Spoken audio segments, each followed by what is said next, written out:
Okay, good morning, everybody. We're going to get started here. We have a quorum. I'm going to get things rolling. I see staff is all here and ready to go. We've got, I guess I need a roll call to begin with. Greg Poshman. Tori. Here. Jeannie McQueenie. Colin Laird. Here. Alyssa Shank. Here. Aaron Zielinski. Brandy Copeland. Here. Sam Rose. Here. We have a quorum. Okay, thank you. Yeah. I'm looking for approval of the minutes from October 10th. I'm looking for a motion or a conversation. Approve minutes of October 10th. Second. All in favor? Aye. Aye. That's good enough, right, Nicole? Okay, we're going to open it up to public comment. If there's anyone here in the room who'd like to make a public comment, please step up to the podium. And if not, I'm also looking online. I might need help finding out if anybody has their hand raised. Is it *9 on this one to raise your hand? How do you do that here? The button down at the bottom. There's a button, okay. Got it. I don't see any, no hands raised. Okay, we're going to move from public comment. Any item additions to the agenda for today? Don't see anybody. Oh, Kurt. There are no additions. Great, thank you. Okay, we're going to go right into the consent agenda. We have resolution 2417. Sorry? Oh, did I skip board comment? I did. Oh, well, pardon me. I'm going to go backwards for a sec. I was over caffeinated there. Board comment online or in the room? Anybody? Tori? Post-election hellos to everybody and congratulations to those that but they wanted out of the elections. Condolences to those that didn't. But regardless of what side you're on, when we work together, we should be working together and keeping our maybe egos and personalities in check, but stick on the issues. But nonetheless, all I really want to say was congratulations. And there's Francie just in time. Congratulations to Francie.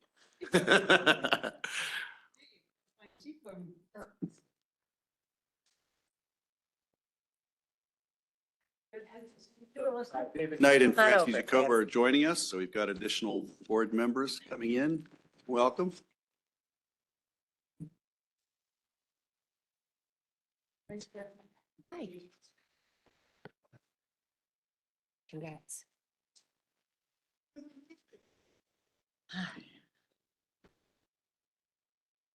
Okay, any other board comment? I don't see.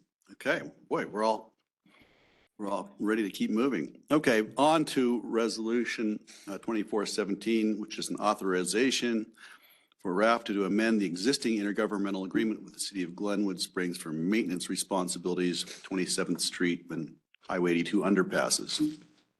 And Ben here? David? Oh, we're going to keep, I'll read them all. Thank you.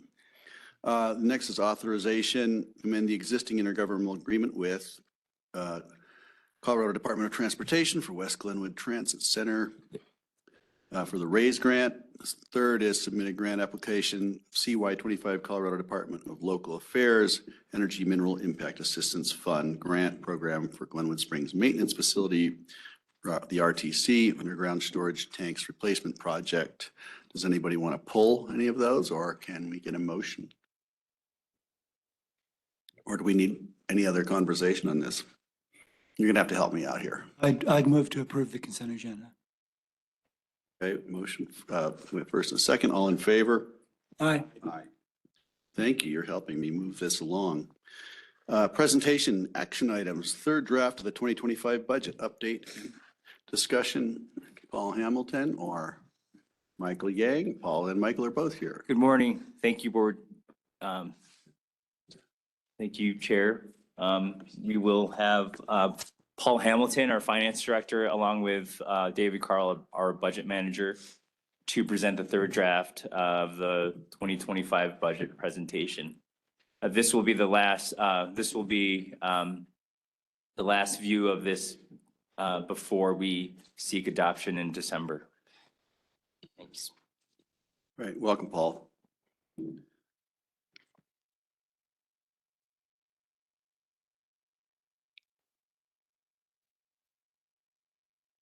morning, Mr. Chair and members of the board.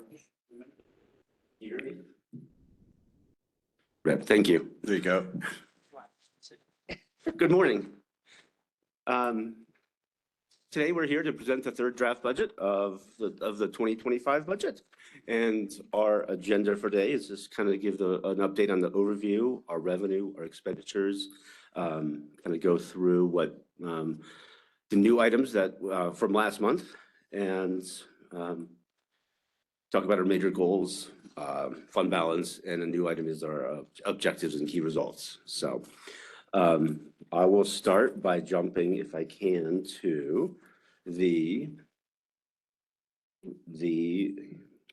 one more slide. Thank you. One more. The 2025 third draft, the overview of the third draft of the budget. The major change for this draft of the budget is that we added the capital grant revenues for the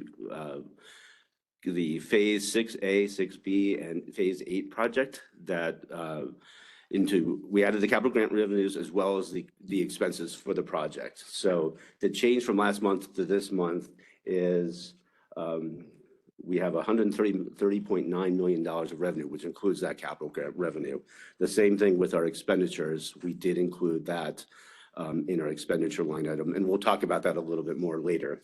So when we look at this third draft of the budget, we do have $152 million of total expenditures, which is kind of what we look at as our total spend, our total outlay, or our total budget. So another change from last month to this month is last month we were increasing our fund balance, and due to the updates that were made, we are using $2.9 million of fund balance. And included in this draft, you'll see on the highlighted bullet point here that we did include 48 priority projects with a cost of approximately $76.8 million in this third draft budget. We can talk more about that as well. Going to the financial overview on the next page. This is just an updated chart that has been included in prior drafts of the budget. And I like this chart because it just shows a good fund level standpoint or overview of each of our funds, starting from the beginning fund balance, adding in our budgeted revenues, less our expenditures to get to an anticipated ending fund balance. And it shows going from the general fund in the first column with all of our funds over to a total column all the way on the right. And this has been updated to reflect the capital revenues as well as the capital expenditures. For the raft of revenues on the next page,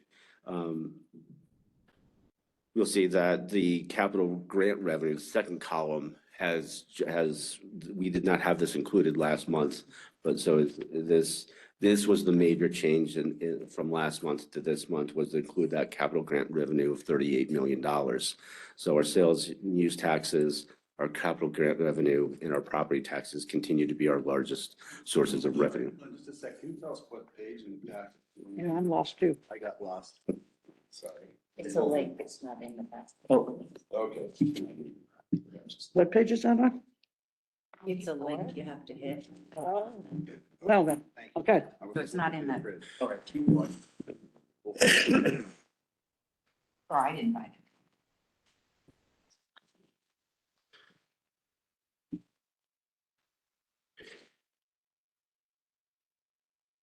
Do one more slide. Okay, thank you.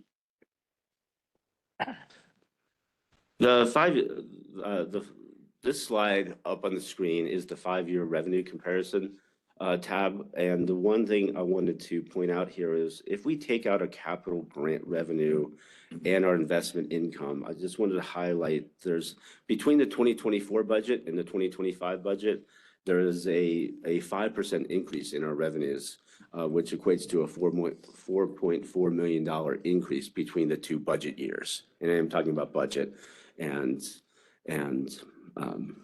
between the 2 years. And the large green bar that does reflect this, in the 2025 budget, the very last bar, if you will, that the large green section does encompass the new $38 million grant that was included in this draft of this budget. One little grant, that's a big jump.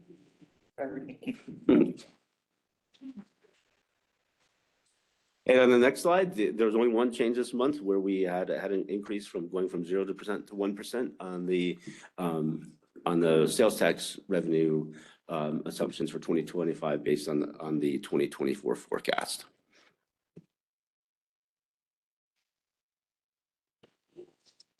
Ask if everyone feels good about the forecast. We just had a meeting yesterday with Core and everyone is sort of going, we may have overestimated, like the towns are all sort of saying that. I don't know if anyone's feeling like, ooh, flat was not really accurate, maybe a little decrease, but that's the different valley. So I'm just checking to see if anyone's having conversations that say our projections for our town are too high or too low. We're making conservative.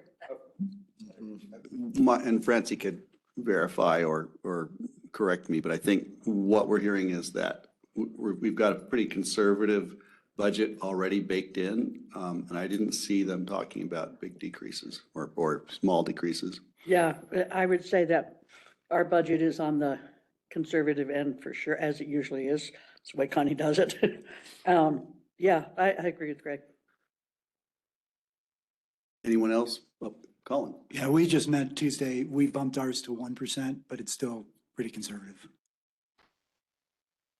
Anyone else? Okay, thank you. Well, it's good to know what you're thinking over there. Paul, keep going. We're really excited. Everybody was positive. So thank you. We're going to roll over to expenditures. As we go through, just a couple items, we'll talk more capital outlay. We have a slide that highlights all the capital outlay. We'll highlight those further. One other thing on this compared to the second draft is our administration went up roughly about $1 million. A lot of that dealt with what we talked about last month was the ERP implementation, the O&M piece to that. Go ahead, Mr. Michael Yang.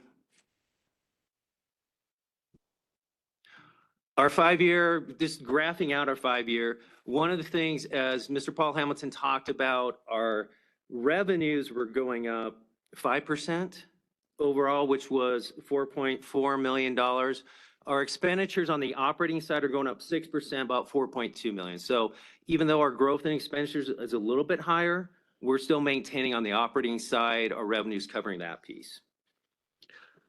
As we look at the capital expenditures, again, we'll get a little bit more into that 73 million. Last month it was 25, or last presentation was 25 million.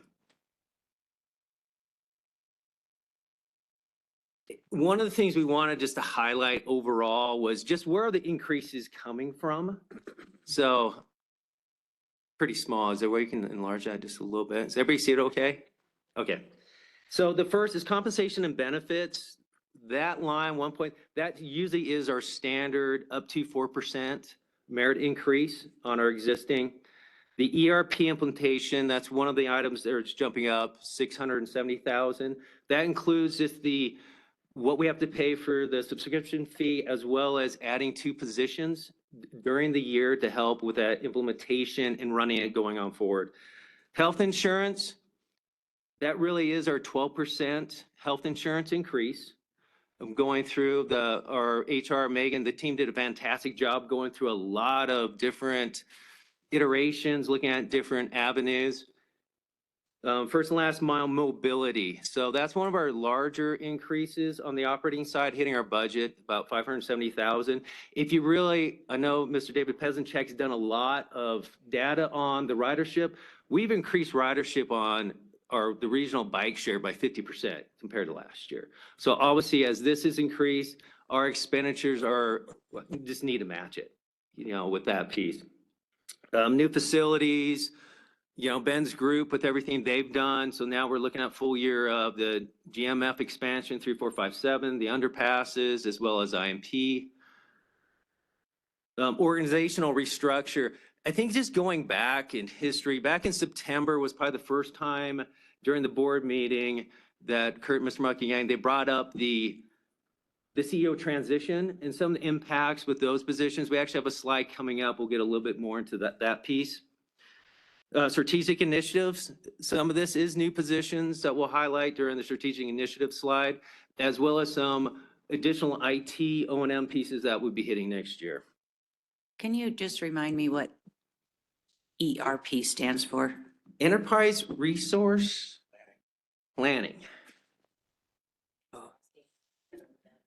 Yeah. Anytime you guys get an acronym, just throw it at Michael Young will answer. Business insurance. So we're also seeing an increase there, almost 200,000. So that's twofold. One is just an increase, roughly about 14%. Plus now we're gonna have to add on the new assets. And the last one on, there's a housing program management, RFTA going out to a third party to help manage that piece, which we're super excited about.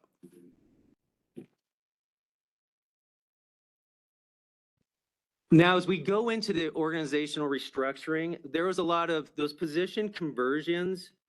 Those first two, those areas, a lot of that dealt with what we talked about back in September. One of the big changes, Kurt, you're raising your hand. Did you want to jump in? Yeah, I can speak to this slide. You got if you want. I'll help you out. Yeah, so these were the organizational restructures that was part of our succession planning over the past year as we were working towards the transition in leadership between Dan and myself that took effect in September. So with that, there were a number of positions that got restructured, which is that first grouping of positions, and most of those folks we've introduced to you now. We had a special projects manager that was Craig Dubin here, helping Francie out, who's now our chief of staff. We had our communications manager, Jamie Tatsuna, who's now public information officer. A lot of these were just title changes and restructuring within the org chart.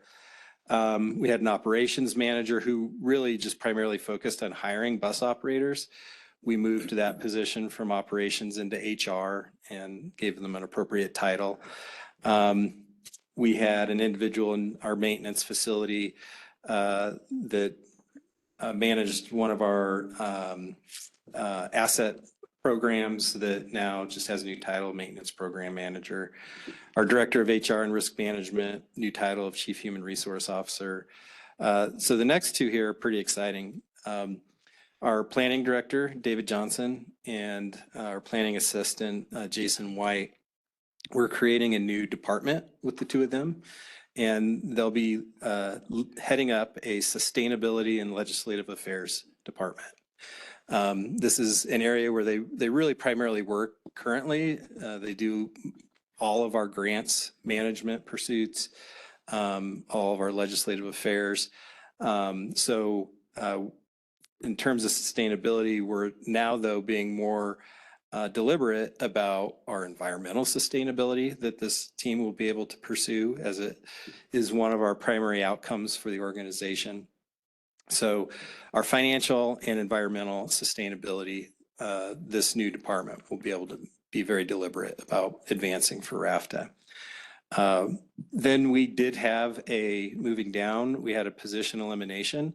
We found an opportunity for some efficiency. Our facility director, Michael Herms, is nearing his retirement and wanted to transition to a different role. So he is now in a contractual position for the next 2 years as a project manager.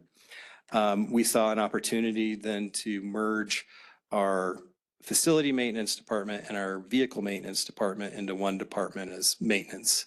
And in 2 years, there will be a cost savings from the reduction of that director position. And then we have the one new position that we're adding, which is a planning director, as David and Jason will be transitioning to their new roles. So that's the summarization of the organizational restructuring line that David just mentioned. Great. Questions, comments? And risk is still staying under HR, correct? We are looking at the possibility of creating a new risk and safety position at RFTA. So that might be a new position that's, I believe, actually included in the budget here. Yeah, it's in there, I think from a departmental standpoint, we're trying to work through some of those nuances. Just curious, thanks. Colin? Yeah, could you say more about the facilities and vehicle maintenance director position? It seems to me that fixing vehicles and fixing homes or apartments are kind of different mindsets. Any thoughts? Yeah, it's actually very similar, believe it or not. When you, it's really asset management. Okay. And the principles of asset management are very similar, whether it be a vehicle or a facility. As it really boils down to preventive maintenance, it boils down to scheduling of asset useful life. And our vehicle maintenance department is really good at that.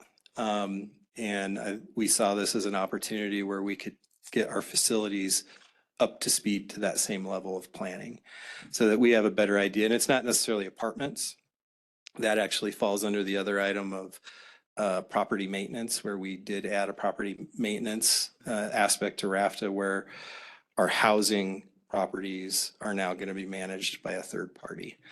This is more our maintenance facilities, our bus stops, our stations. Those are primarily the facilities that would fall under this group. Great. So we would then start getting capital improvement lists and, timeframes going Yes. forward. Okay. Which is something I know our finance department is really eager to have, of knowing when those large expenditures are going to be hitting our budgets versus, surprise, we now have to replace a $5 million roof. Great. Thanks. And can you just describe the process for finding the property management contractor? Yeah, we already did that this past year, I believe. It was in this year's budget. We are expanding their scope a bit, but we did go through a competitive proposal process to select the vendor, who is, I always botch the name, Integrated Mountain Management. Thank you. Okay, let's keep going. This next slide, the community grant program, we wanted to highlight this. So on an annual basis, we really look to go about $50,000 for the community grant program. And so really within this budget, there's the three items which does go past the 50,000, it's about 65,500. We're in our second year of the Garfield Clean Energy. That's the 49,500. Within this draft, the Lova Trail and the RTCC contribution of 10,000 and 6,000 are included as well. So we definitely want to bring that to the board's attention, that it is past the 50,000, but it is a recommendation from staff to include all three items in. Yes, sir. Here's just a quick question, Kurt. We joined the Regional Housing Coalition. Is that in a separate area, or would that be in here?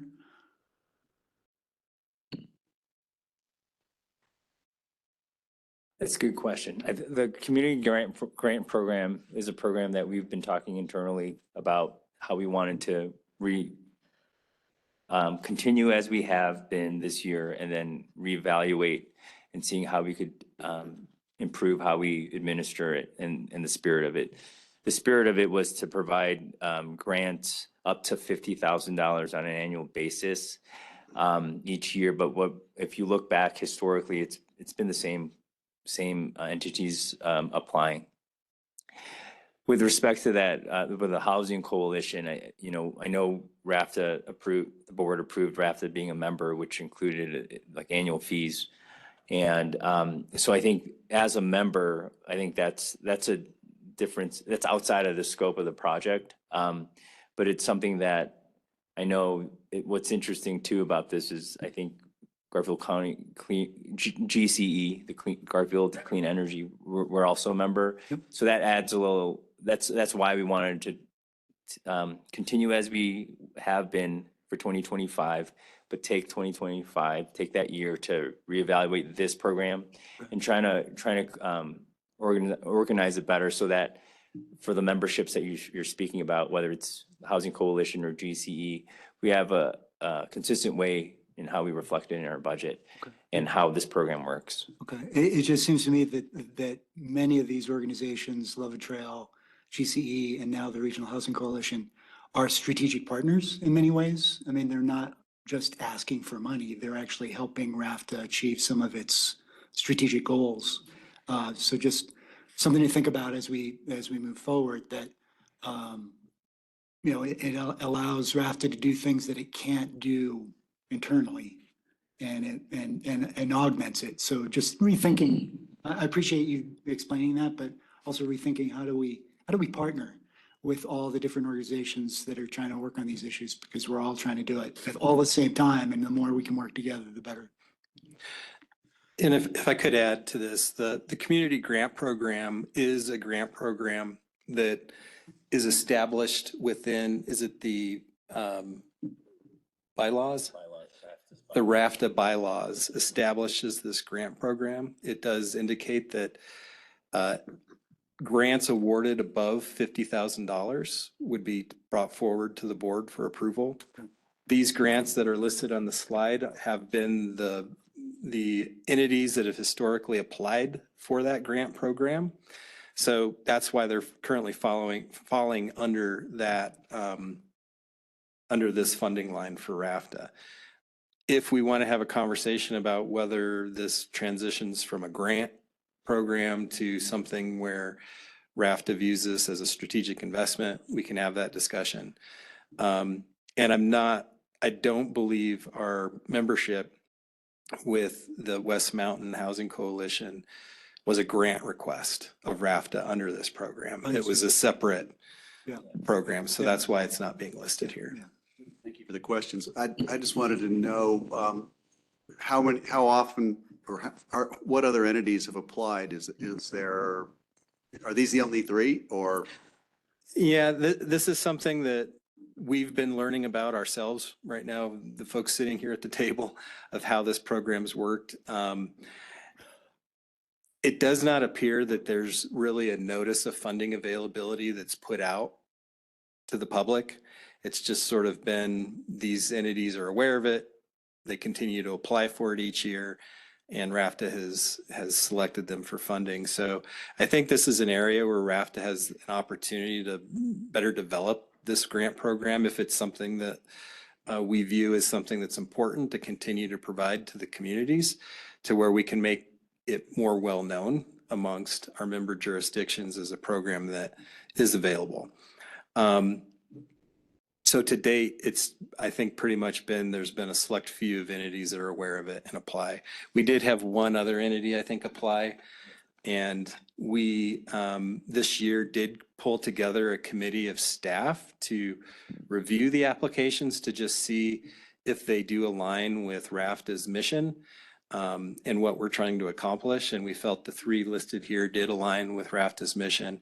There was a fourth application that we received that we didn't feel aligned with what RAFTA is trying to accomplish, and that one did not get included. And I believe it was their first year applying, or yeah, it was their first year. Right. Okay, great. Other questions or comments? Okay, let's keep going. Our next slide is our capital expenditures.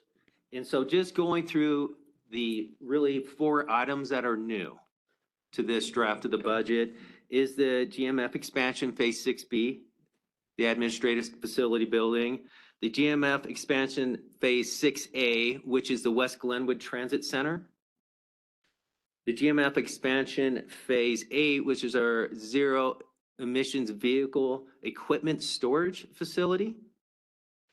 And then we did add 2 traveler vehicles in this third draft. And that goes in conjunction with a federal grant received. Actually, it was a state. A grant received, a capital grant received. So it really comes out to, we're recognizing the grant revenue, the expenditure, and as well as Garfield County's cover of the local piece of the grant. Could you just describe a traveler vehicle? So that's our paratransit. For the, It's still public transit. It's not like a employee van, but it's Correct. public transit, but paratransit. yeah. Got it. Thank you. Yeah, and that's part of the traveler program that, that RFTA delivers the service, in Garfield County. Great. Thanks.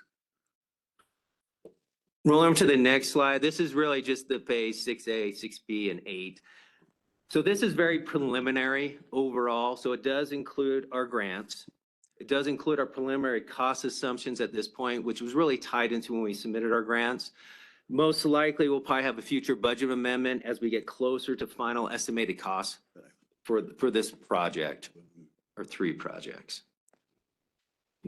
Yeah, so just to share we kicked this around because we knew that the costs were they're still, until we go out through the solicitation process, which I believe would be scheduled at the early part of next year, that we felt like based on the public information that's out there with the grant application, let's go ahead and appropriate those funds, knowing that we will likely come back to the board to see what the final cost estimates would be, which would increase RAFTA's local share. But right now, after the grant funding, RAFTA's local share is just shy of 10 million right now. But we just wanted to let you guys know that rather than hold off on adding this, we wanted to add it now, knowing that with those grants, this is a project that we're going to move forward. It's not if we do, it's just when. And I think that's the reason why we were compelled to include it in the budget, knowing that cost, we'll need to update that. So those are just some renderings of the facilities and buildings, and that bottom right is that transit center that also envisions to have, I believe, en route charging. Where'd 7 go? So, Seven is part of what we're currently just wrapping up. so that's the new fuel lane in Wash Bay. They weren't done in sequence. They were definitely done in order of where we're getting our grant money. Right, and if you recall, it was initially envisioned as one project, but based on the scope of it and the cost of it, staff went back to look to phase it. And based on that approach, we were able to seek the funding in increments. So that's why it didn't play out smoothly with what fit sequentially in number order. Stop it.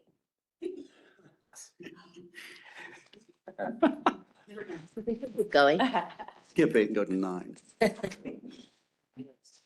The next slide is just really the changes, the strategic initiative changes that were added or updated in this draft. We talked about some of the buildings themselves, some of the grant community contributions, the planning director. So most of these are stuff we've talked about already through the slides. So if anybody has any questions on some of these, feel free.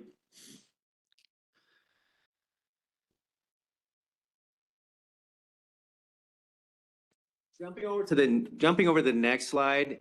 So last time we had a few more items on this list where strategic initiatives not included in the budget. So those were phases 6 and 8, as well as the ERP implementation, the ongoing operations piece to it. So here are some items still open. The GMF storage tanks. So right now, that's an estimated $7 million. That's one of the items that David Johnson's group is going to pursue for grant funding. There's still some more work to figure out what that cost is going to be, and ideally, we'll be able to secure some grant funding with that. Iron Mountain Place financing. This is not included yet. I believe our timetable to move forward on this is going to be by November of 2025.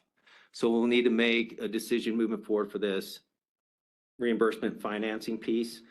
AMF roof and bus wash replacement. So this got deferred. So this kind of goes back to what Kurt was mentioning about things that sort of pop up on major costs that trying to get everything into our asset management plan so we can start to spread it out. And then last is the housing policy and program implementation. We believe we'll end up moving forward sometime during 25, but this is really talking about the rent rate structure that EPS, the Economic Planning and Systems Company, helped provide, as well as the housing stipend piece. So more to come on this. It's just not yet included into the budget. It'll probably be a 2025. Go ahead, Mr. Mackey. Yeah, and just thank you, David. Based on some of the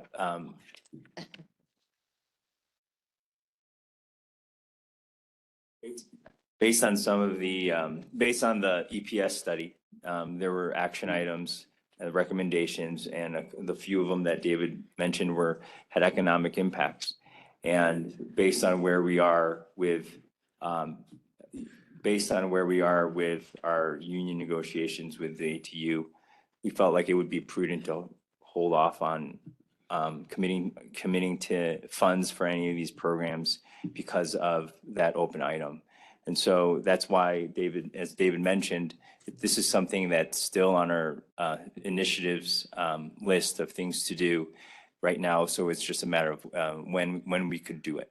And so this will, as we continue to work through it at the staff level of what it might look like, then the next step would be, when can we implement something? So that's why this is to be determined. So if we could try to get it in 25, that'd be great. If not, we'll take it into consideration in the 26 budget cycle. Just wanted to explain that point. Can I, one Paul, go ahead. suggestion, as you're talking about the housing policy and program implementation, if it's possible to at least consider additional resources for the Regional Housing Coalition and the Good Deeds Buy Down Program as part of that.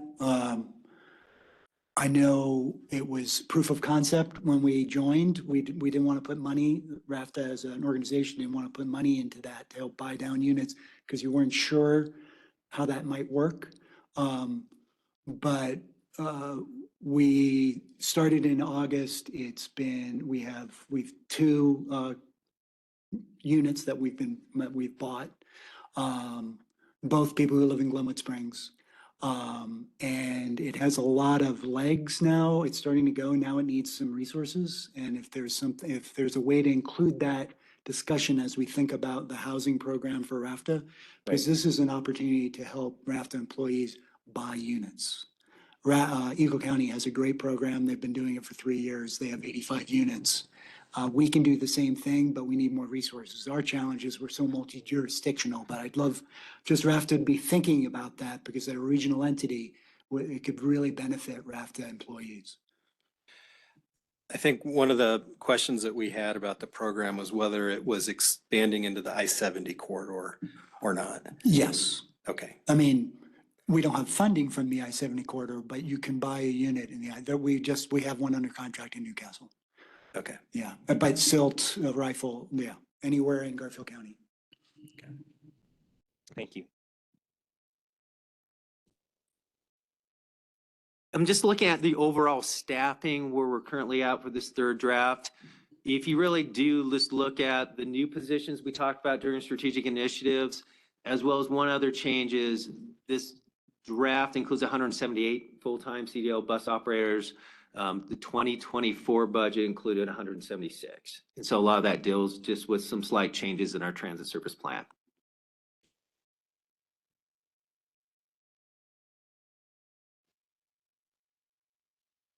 Thank you, David. I wanted to flag a question that we should talk about at the appropriate time. I'm not sure if this is it, but just regarding federal grants, what are we looking at in terms of, I'd love to hear your thoughts on what we can anticipate. It may be a little bit too early to anticipate anything, but I'm trepidatious about counting on federal grants going forward.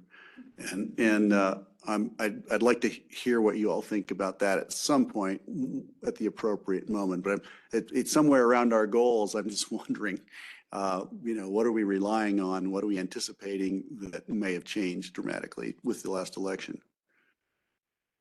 We could have that conversation now, or we could have it after this. I'll leave that to you. I want to keep you guys on on track with your continuity.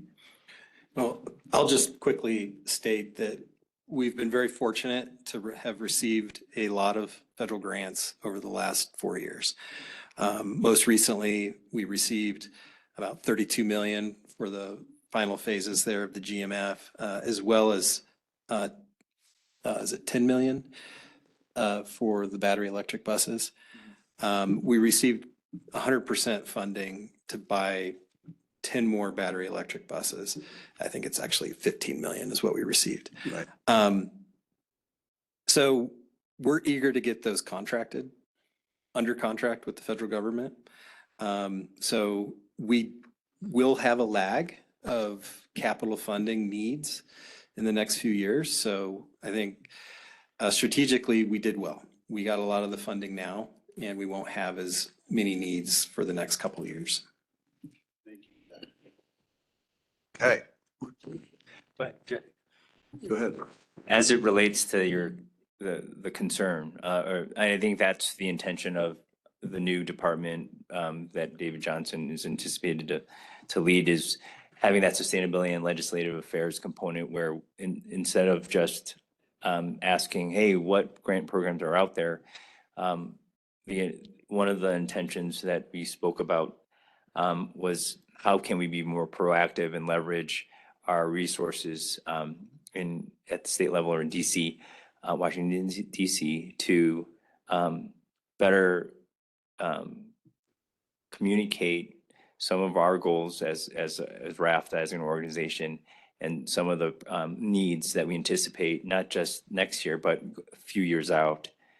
And I think the intention there is to tell our story and try to influence and advocate for certain types of programs to help fund that to become reality.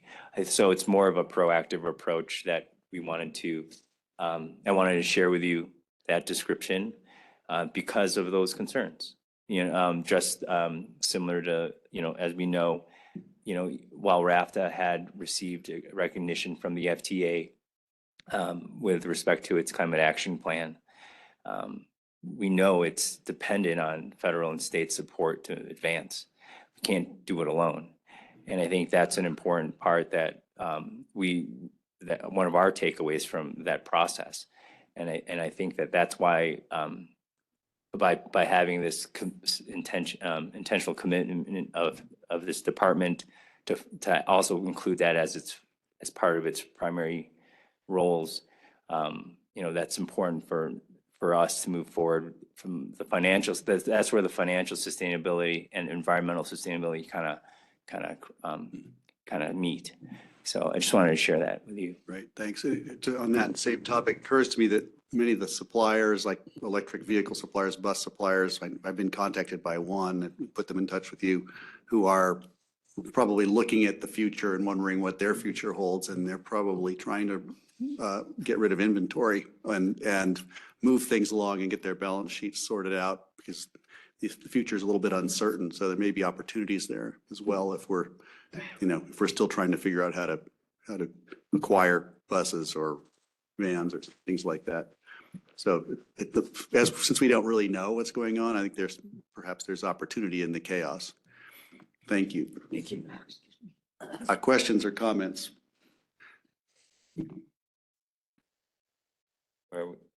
Keep on going. Yeah, thanks. All right. Thanks for the aside. Thank you. For major goals, I think for the new items for the third draft of the budget that we have marked in yellow here, I think we've covered those. So unless there's any more comment, I will move to the next slide. The last slide I wanted to touch on is just overall fund balance. And one item of note here is that we are anticipating in the 2024 budget year using up some of our fund balance. So we're dipping into fund balance, and that's the way our 2024 budget has been currently adopted. And so you'll see that going from the 2023 year, the audited year, going to 2024, you'll see a reduction, and we are using up all of our unassigned fund balance. So I just did want to highlight, and that's why you see very little green going into 2024.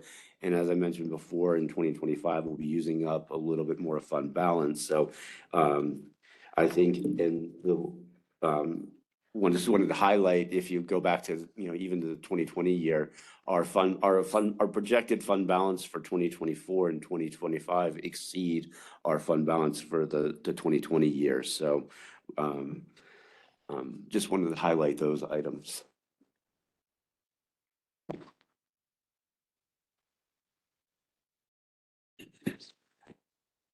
For the next slide and the next steps, for the fourth draft in December, we're working through a couple revenue and expenditure assumptions. Hopefully not a lot of change, not any significant changes, but we will have some smaller items that we're working through, just based on the updated information. So next month, we will have the final budget for adoption on the agenda, as well as the property tax certifications. And one of the things I am working on too is working with the local assessors to get the final certifications and assessments as part of that process as well. So what you're seeing today is pretty much where we're going to land. There might be modifications, but we don't anticipate them being too insignificant. So that's after starting this process, I think, when? August? I felt like I started last December. Okay. That, I know that, we're excited where we are currently sitting with our budget, and based on a lot of the initiatives that we're funding. Not only are we continuing our service, we're at a point where, I know even going into this winter, we're a lot better positioned than last winter from a staffing standpoint. And so as we continue moving and delivering our services, we're also improving a lot internally with this new ERP systems, with trying to gain more efficiencies. We're moving in that direction. I know a lot of staff, our administrative staff, they're very excited about that project, and also have a little anxiety because it's a change and it's a disruption. But we have a great team in place, and we anticipate that to help with some of our efficiencies, internal processes. It may not be known or seen, outside of RFTA, but I know internally they'll feel it. And we have those 13 bus replacements that we're excited about, making sure that we keep up with providing buses that are new, and that we replace them on time. And also that Glenwood maintenance facility, those are two, 6 and 8 are huge projects that will impact our workforce, and also our customers with that transit hub, and a lot of that storage area, and giving us the ability to charge en route down at the other end of our in our Glenwood area. So while there has been a lot of uncertainty with certain things, big picture, these are things that we're pretty excited about. And so I just wanted to end with that, and see if anyone had any questions. Questions, comments? Oh, Hang tight. He's not done yet. Saving the best for last. Kurt is going to speak to this new approach with how we convey things to the board and to the public. Ours. Yes, I am very excited about this next piece. So we are taking a new approach to how we will be advancing board priorities from our strategic plan. So during our board summit this past summer, the board identified 4 priority objectives for the organization for 2025. Those were, 2 of them were under our outcome area of accessibility and mobility. The first was the Rio Grande Railroad Corridor, Rio Grande Trail is appropriately protected, utilized, and accessible to all users. So we took that objective that was a priority from the board, And we identified what the key results would be in 2025 for us to move that forward. So on the screen, and you might have on your packet there, the first key result we identified, and this is essentially our work plan for 2025 of how we advance these objectives. So we'll develop a formal plan to address encroachments and license agreements. We'll address all encroachments that are in the corridor. We'll implement a public and communication plan explaining RFTA's efforts and importance of protecting the corridor, and we'll coordinate with jurisdictions on rail banking initiatives. So those were the key results that we identified just for this next year. This isn't. I want to comment and see if Sure. there are any comments or questions on this. I know this is about encroachments and right-of-way, maintaining that. That makes a lot of sense. When I first saw this, I thought, are we also going to talk about the changing nature of the use of the trail? We have conflicts now between e-bikes, regular bikes, pedestrians. And I'm just thinking at some point we might want to talk about ways we can mitigate that, whether it's striping or signage or who knows what. But I just want to flag that. Okay. If that Yes. fits on this slide, I'm not sure, but it seems like it might. I think, and what I was just trying to share was, this is just what we're looking at for 2025. So this isn't all inclusive. This isn't us accomplishing this objective forever. So we do hope here in the next year or two to be able to do a comprehensive plan for the rail corridor where we could start identifying those uses in the corridor and how we can mitigate that. But I know immediately if there are things that we can do in this next year to help minimize those impacts or those conflicts, we'll look and see what we can do. Just wanted to verbalize that. Thank you. So the next objective that was identified by the board as a priority for 2025 was provide increased first and last mile options for customers throughout the service area. As a result of this topic and the discussions we've had over the last several months, the board decided to form a committee to further dive into this issue. So one of the goals that came out of this, and we'll talk a little bit more here on our next item, is defining RFTA's objectives for microtransit services. What are we trying to accomplish? Continue implementing bike share programs, expand Snowmass Village operations by Q4 of 25, and initiate planning for Glenwood Springs. Complete an assessment of current first last mile mobility solutions, determine effectiveness, meaning microtransit and bike share.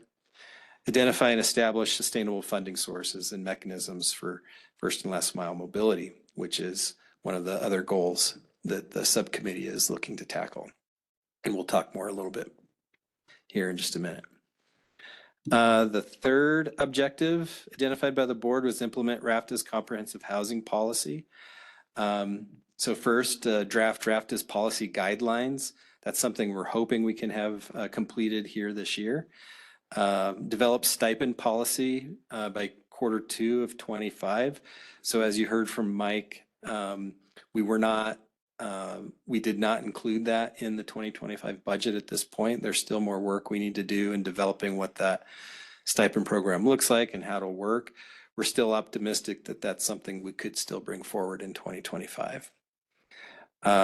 Enforce our overstay limits for approximately 14 employees by Q2 in 2025. Those employees were notified last year, so this won't be a surprise for them. And those are employees who have been in RFTA housing over 5 years.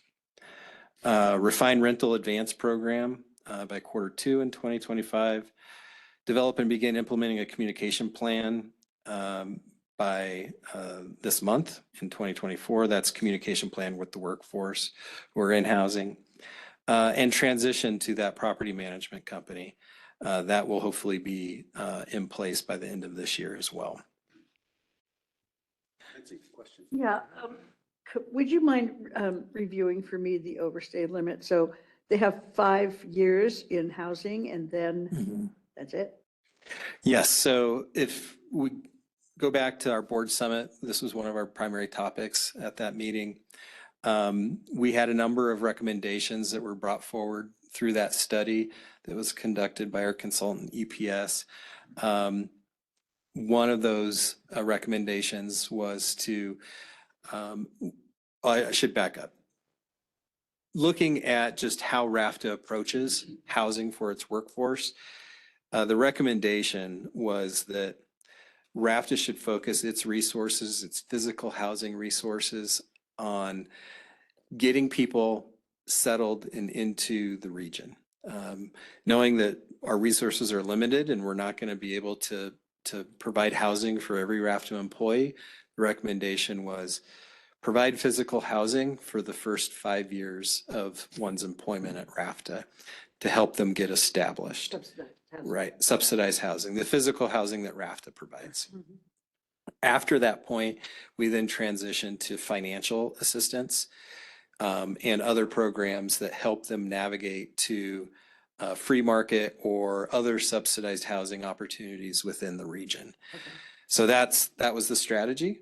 So, but that also means that because we have the housing is a critical piece for RFTA of recruiting and bringing people into the region, that we need to make room, right? So there has to be a period of where people need to transition out so that we can create vacancies for new people coming into the organization.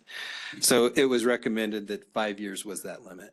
Historically, it's been 3 years at RFTA, but it wasn't ever strictly enforced. So it is longer, it's 5 years.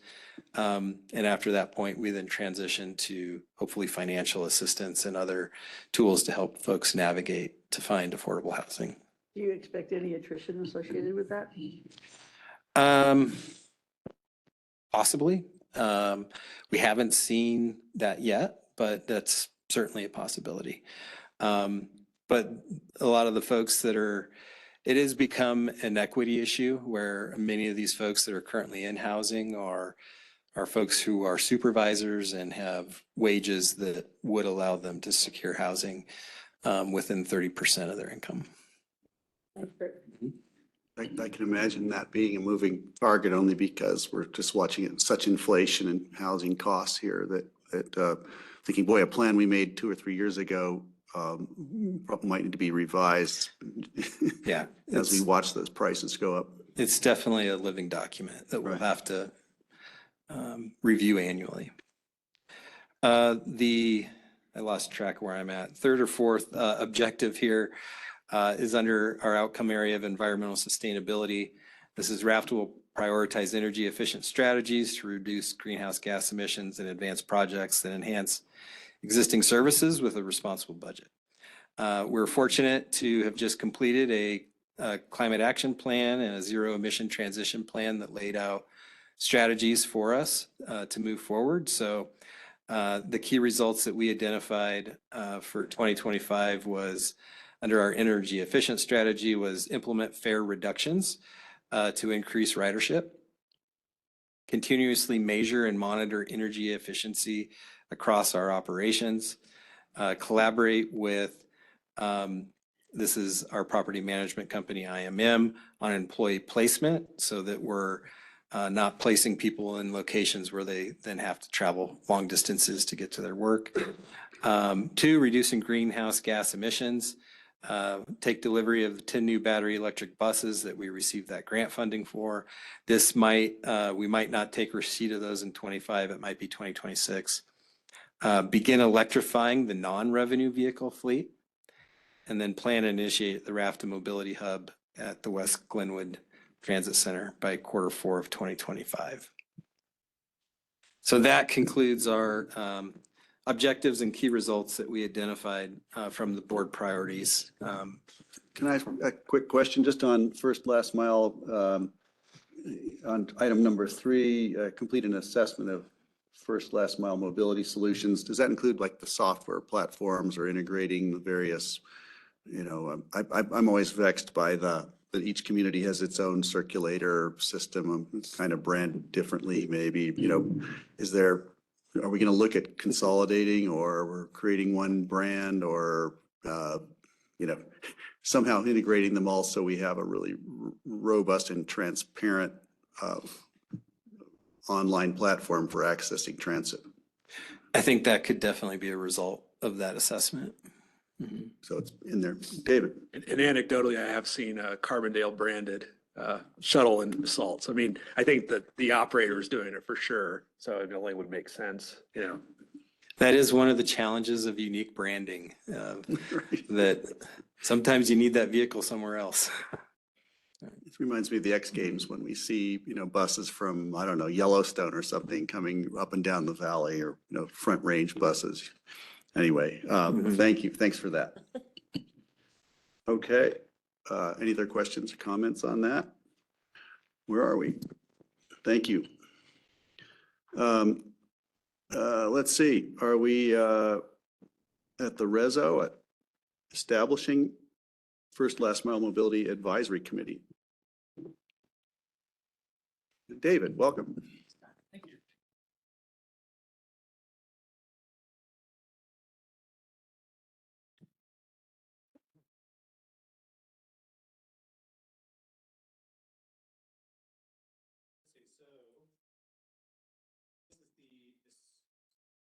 There we go. Am I on now?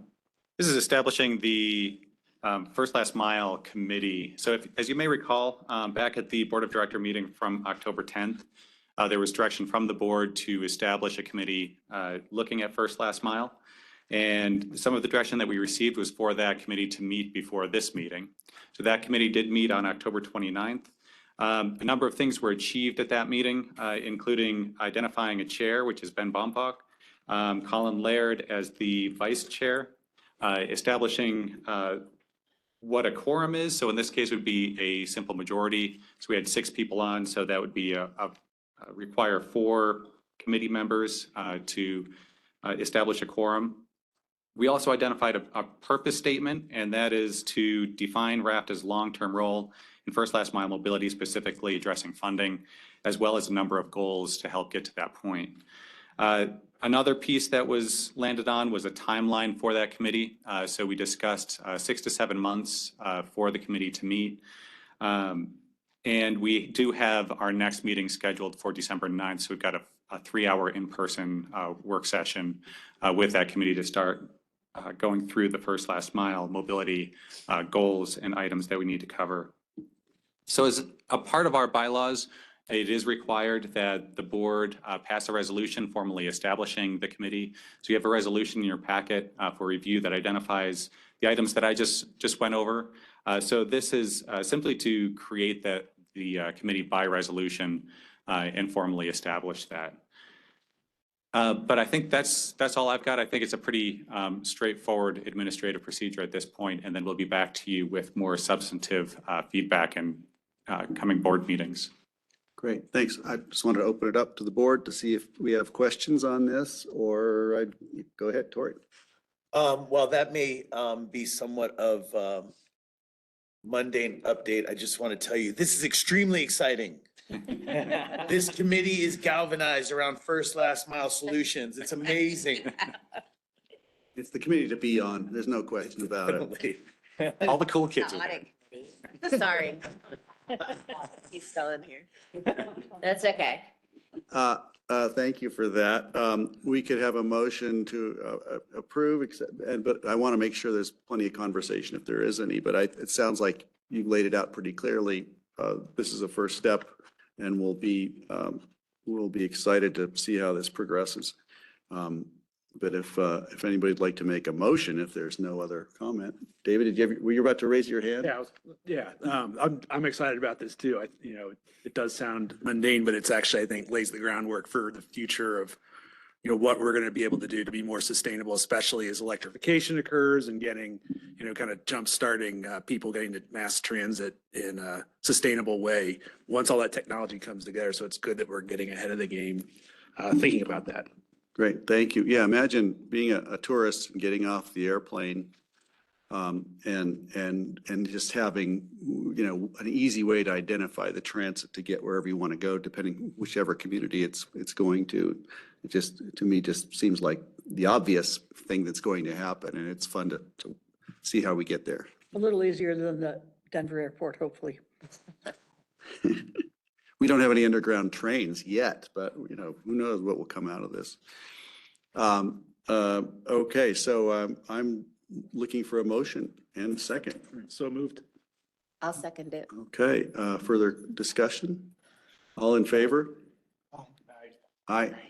Is that good enough for you, Nicole? And I'm looking online. I just want to make sure I'm not completely ignoring the online people, but it's, if you need, just yell at us if you're not getting our attention. Quick question. Hey, Yeah. David, what time was decided for the meeting on the 9th? Was it the 9 a.m. slot? I believe so. I would need to look that up. You should receive an invite. Okay. Okay, so I think we're moving over to the CEO report, but we're 2 minutes ahead of schedule. Take a breath. Take a. All right. Well, just had a couple items, wanted to update the board on. We, first off, we had a really exciting opportunity to bring 66 of RAFTA's supervisors together on October 30th to conduct a first ever supervisor summit at RAFTA. This is part of our leadership transition plan. It's something that we plan to do twice a year with the organization, where we bring all the supervisors together for alignment and team building opportunities. So we conducted this at Mortgage Commons.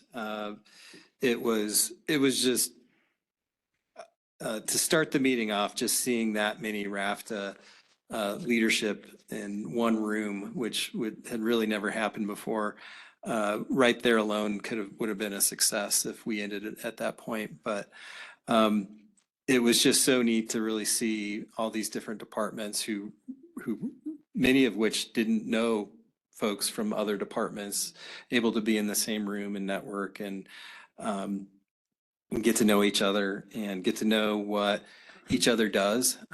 We allowed all of our directors to get up, share a little bit about themselves, be uncomfortable a bit, sharing some personal things that not everybody knew. We tried to kind of humanize the new leadership at RAFTA. And we had David Knapp, who's our leadership coach, help us, walked us through some exercises around communication styles. And we also surveyed the group after the meeting, and reading those survey comments was just really encouraging, and how happy and excited people were that we were able to bring folks together, and excited for the direction that RAFTA's headed in. So just wanted to share that. It was a neat opportunity for us all to get together.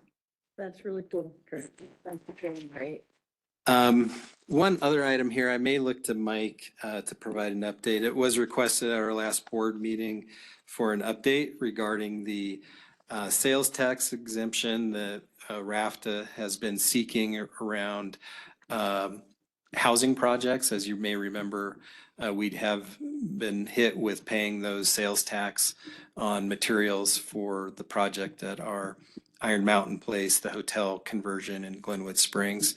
But Mike is taking point on that now, and I'll let him go ahead and speak to that.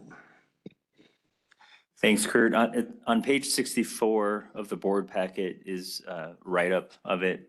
But just to give background, because I can't remember how much people are aware. So as you've heard, RAFTA has that hotel conversion project in Glenwood Springs. We purchased the property back in November 22, and we are nearing completion of the renovations to convert that to employee housing. During that process, our contractor submitted a sales tax exemption certificate as part of the normal process, so that way that they and their subs can get exemptions on sales taxes. The Colorado Department of Revenue denied the exemption, and they argued that it falls outside of the scope. The project falls outside of RAFTA's exempt purpose as an RTA. As we know, the reason for RAFTA entering into such a project is directly tied to RAFTA services.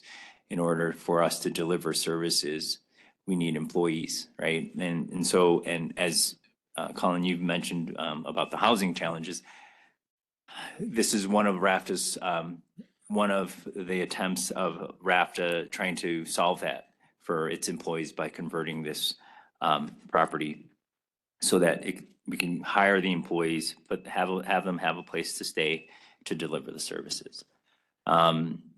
So because they were denied, they're still paying the sales taxes, but at the same time, we're trying to resolve this with the Department of Revenue.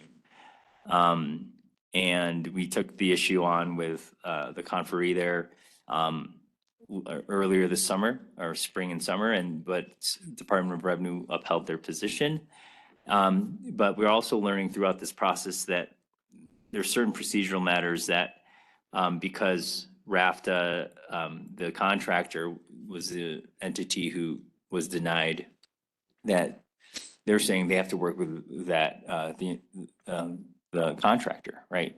But as you know, it's RAFTA, it's in RAFTA's best interest to be involved and make sure that we understand what's happening. And so due to procedural considerations, you know, we directly purchased something for that project, got denied. And so now that gives us the ability to speak to the Department of Revenue directly. So right now, you know, we're trying to resolve the issue informally. We had two options at that point, was to resolve the issue informally with the conferee that we worked with before through the contractor, or proceed with a formal hearing with a hearing officer for RAFTA. And that's the direction that we are heading towards. We've requested a formal hearing with the Department of Revenue directly, and we're just waiting to hear from them right now. But it's hard to know when even though when we hear back from them, when that could take place. But we anticipate that we'll have to, you know, I'll be prepared to help participate in that process with our legal team to just explain how we got to where we are. And so, and why we believe that their position should be reversed. So that's where we are right now. I don't know, Paul, if you have anything to add. No, I think that was a good summary. We haven't gotten very much cooperation from the Department of Revenue, which is shocking to me. They're very difficult to communicate with. And we feel that there's no reason to go through the informal process, and we have to make our case in front of a hearing officer. And if it's decided against us, then I would recommend that we take the matter to court for judicial determination, because I can't believe that they don't agree with us that providing housing for our bus drivers in this economic climate is not within RAFTA's governmental capacity. In addition, there will be a legislative thrust. We're going to try to get a clarification through the state legislature. Great, thanks. Colin? No, that was my question. No, that was yeah, I was going to ask the same thing. It seems like this is a policy decision at a higher level, and they're just probably going to dig their heels in until somebody else above tells them what to do. You know, we've approached the governor's office. It's just very surprising to me, because transportation and housing are two top priority matters for the state of Colorado, and that we're suffering through this. I think also we're discovering that we might have to take a different approach with regard to other projects in the way that sales tax exemption certificates are processed. Because it may be that in some of our other projects, we have been paying sales tax and we should be exempt. Thanks, Colin. Did you want to? Well, I was just going to say, I know REF has met with Representative Velasco, and there Right. we might need to seek some clarification in the statute that allows REF to do Yeah, what I it's think doing. that's in process. Okay, great. Okay, thanks. Francie? Is it all sales tax or just state sales tax that you're trying to recoup? It's state sales tax. And there, what about the local sales tax? It's part of the same process. It's collected by the Department of Revenue. Yeah. I mean, interestingly, RAFT is part of the collection. We, we're paying tax, they're collecting tax from us. And so for this project, we're talking what, like $100,000? It's close to that. Well, just to add, I think that that's one, while we have our interest to go through the public hearing process and try to reverse their position. That's one thing that we want to definitely do. The second thing is just based on how much we have collected or paid and the amount and as Paul alluded to, the Department of Revenue's processes, they're not simple. And so when we would have to evaluate whether or not it's the amount that we paid in taxes and the amount of time and effort needed to actually seek reimbursement or refunds. That's another item. So, but that first item is the key item that we wanted to have that opportunity to speak to the Department of Revenue and have that the formal public hearing. I'm just wondering how many other agencies and entities in the state are in the same boat and would join us in an appeal, and if there's any value in trying to kind of class action on that. Well, frankly, I thought the problem was a new employee in the Department of Revenue. And I'm surprised, and I've made the argument with our legal team, Eric Zinn, Kutak, and Barak, they were all on the same side. It's beyond me that, we're fighting with each other when we're all on the same side, attempting to accomplish a fundamental governmental purpose that benefits everybody. And they're not buying it. So we'll have to see what the hearing officer has to say. Right, great. Well, thanks for pursuing that. Yeah, David? it'd be good to get clarification on that because this is expense to operate RAFTA. No. Essentially, so I'm sure there's other examples of this out there, and this sounds like something that needs to be clarified by the Yes, state. I don't want to spend time on it. I don't want to bill RAFTA to try to solve this problem. It's a waste of time. It's a waste of money, in my view. Right. At some point, it may cost more to solve, but I think I appreciate It's you process. I pursuing mean, it. what are we doing? I mean, why should we be spending, having to retain outside counsel and, arguing over something that's costing more money Right. when we're trying to spend money to help provide transportation? That's my argument. I'm expecting Jeannie to weigh in here about how they're going to have the same problem if they don't already with your bus system. We are not building. So we've not run into it as a problem, and I don't know if it's in RAFTA's best interest to start alerting all the other transit authorities or, They're aware. Excuse me? I think they're being made aware. of Yeah. it. Huh. That might lead to a policy change at some higher level. Thanks for the update on that.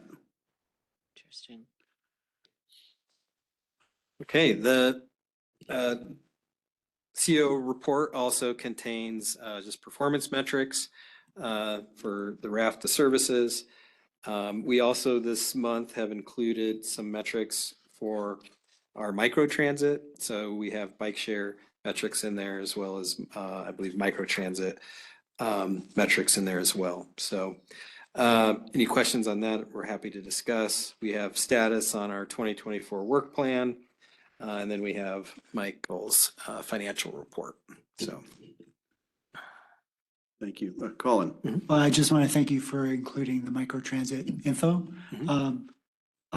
Just one suggestion, I'm not that savvy at figuring out on the cumulative WeCycle trips by community. If we could have a second graph that breaks it out by community, it'd be just really helpful so that each of us know what's happening in each community. You've got the Yes. cumulative graph, and that's great because we want to see from a program strategic initiative perspective what's happening, but it'd be great to also know how things are changing throughout the seasons in each of the communities. Sure. I think that's something we can. Great. I really, and this is great stuff. So thank you very much. Thank you. Well, that's all I have unless there are more questions. Questions, comments on all these cool graphs?